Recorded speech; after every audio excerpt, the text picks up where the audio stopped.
Hi folks, welcome back to the Horde. It's about 20 after 2. We made it to December 1st, Sunday, 41 degrees. And that one says 43 degrees. It seems that if this thing is in the sun at all, even a little bit of sun, it seems to climb right up. And just quickly, you can see my batteries are all charged up there. Aren't we happy?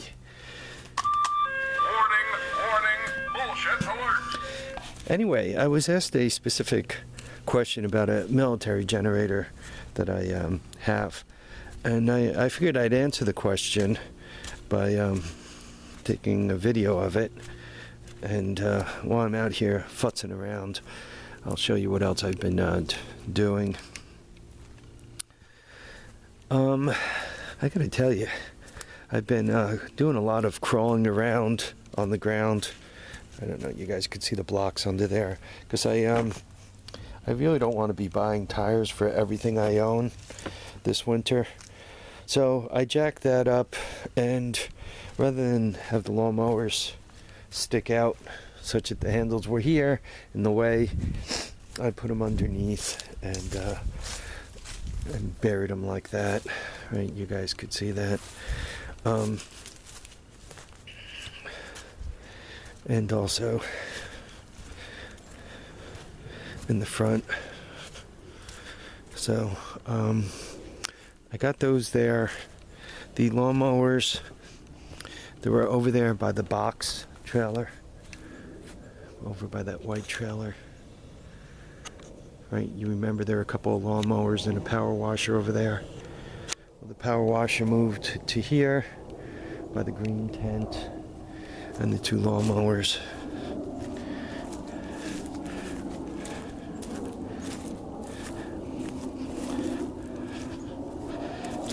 I threw them over here with the snowblower. Just trying to make some space. So should there be a lot of snow, and I end up having to plow it, so that I have a place to put the snow. Right, I could get the trucks, well, particularly the Ranger, out of here. The tug will be out of here because the tug will be the thing pushing the snow, and I can actually kind of push it off here to the side. So I wanted that crap out of there to be able to do that. All right, so I promised you guys a video about a military generator, and I'm talking about everything but the military generator. This generator belonged to a friend of mine, and lifted those up too. He had done nothing with it, and his wife was on his cage about cleaning up the backyard.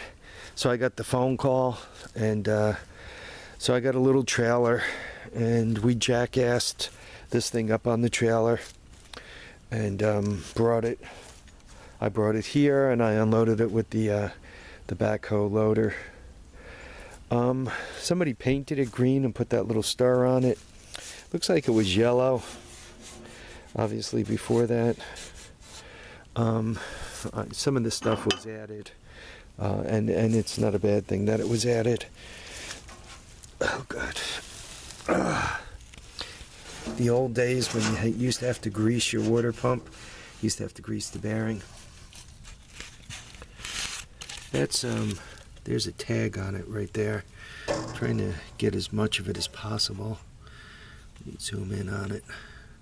So it's got a Continental on it. I don't know, hopefully you guys could see that. I'll try to zoom in a little more. So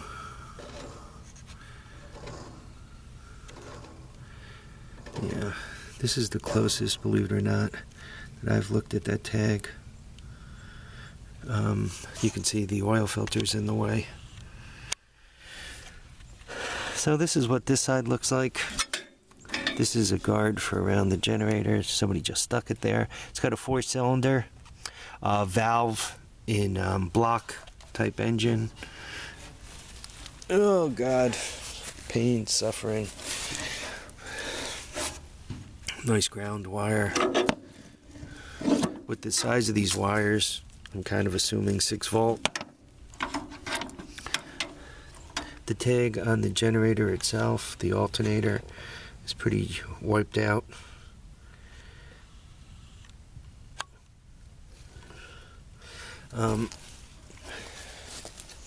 Here's the control cabinet.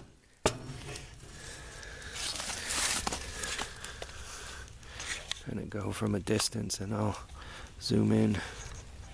You can see the top one says gasoline, then comes oil,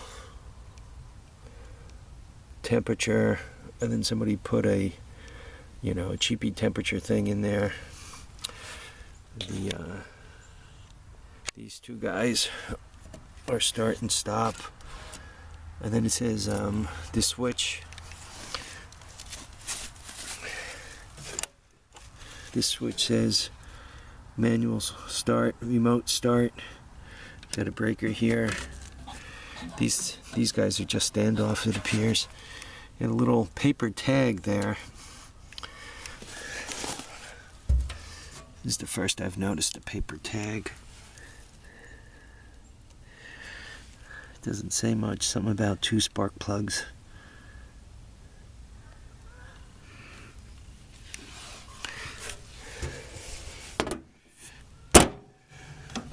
Here's the outlets they have on it. Pair of GFIs. And then it looks like a typical dryer outlet or something. Well, actually, not a dryer. A little strange for a dryer. And coming around to this side, right, you got your fuel pump. Once again, the generator there, the fuel pump. Here's what the air filter looks like. Down to the carburetor. That's the governor for the carburetor. See the intake. For some reason they got the valves exposed. I got a box of parts somewhere where I think I have that cover. You can see the exhaust, that thing up in the center. That's the distributor. I don't know what year it is.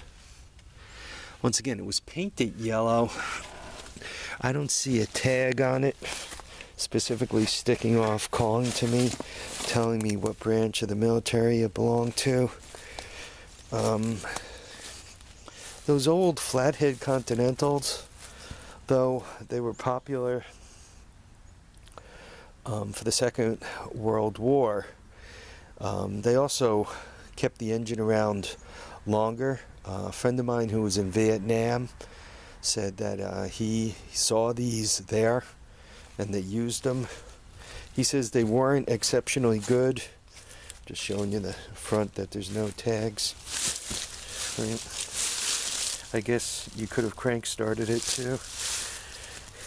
Right, the whole assume that's radiator. Yeah. I don't know if you guys recognize the cap on the metal screw with the brass braid.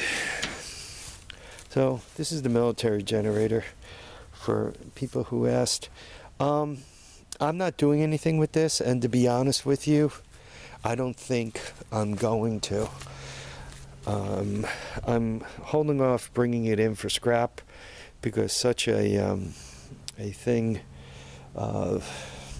has an intrinsic value. I don't know, is somebody who wants to get it into a museum or has a strong emotional tie, or just loves military equipment, right? So I'm not going to do that. I'd be honest, I'd probably like to trade it. It was a lot of work to get it here. I had to get my trailer and register it and do quite a lot with that. But if somebody offered me a trade for something that said Honda on it, we could probably work ourselves out some kind of deal. It might take a little while for that deal to go through because obviously I'm going to be incommunicado for a little while with the crap going on with my health, getting that surgery. So it might take a little while to make the deal go through. Is it seized? I don't know. If it's rock solid seized, it's more parts than functional. If it's not, I was told it started, it ran, it produced electricity, but it didn't hold the frequency. That's the story I was given with it. And once again, the price was that I had to go get it, which wasn't trivial, but that was the price of it. So I figured, considering what they were asking, free, I just had to go get it. It was worth that much. All right, folks, live, love, and have a great time.